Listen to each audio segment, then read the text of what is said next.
Hi YouTube family, राणीताई फळे व्हिडिओजमध्ये स्वागत आहे। हे पहा किती छानपैकी अशी शेतातून कैरी आणलेली आहे शिवमनं।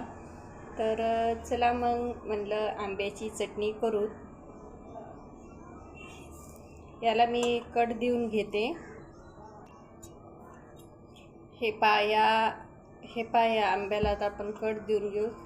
कोणी कोणी या आंब्याची साल पण काढते, पण या आंब्याची साल काढायची काही गरज नाही।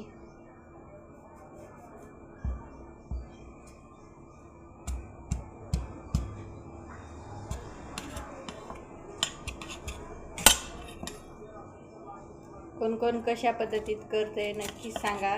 मी या आंब्याची साल काढलेली नाही।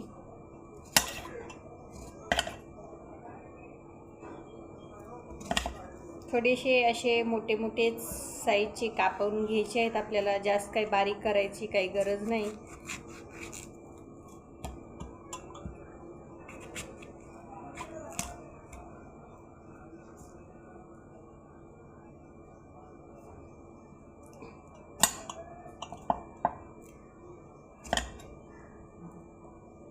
कारण की आपण मिक्सरमध्ये तयार करणार आहोत त्यासाठी।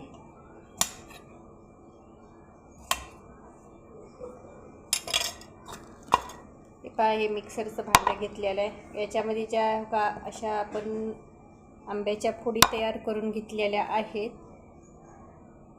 पहा, त्या टाकून देते आता मी या मिक्सरच्या भांड्यामध्ये। आणि कांदा पण तुमच्या आवडीनुसार तुम्ही कांदा टाकू शकतो। जास्त टाकू वाटला जास्त टाका किंवा कमी टाकू वाटला कमी टाका।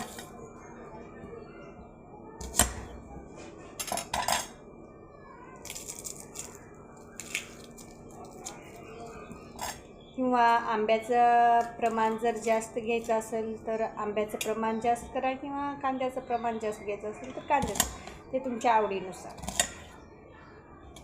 त्यात काही म्हणजे शंका नाही।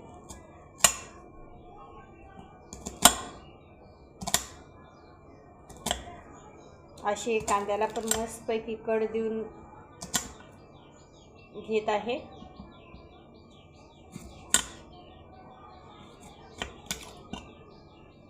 आणि हे जे मी रेसिपी आंब्याच्या चटणीची दाखवित आहे ते मला एका ताईनं सांगितलेली होती की ताई आंब्याची चटणी करून दाखवा, कारण प्रत्येकाची रेसिपी अलग अलग राहते।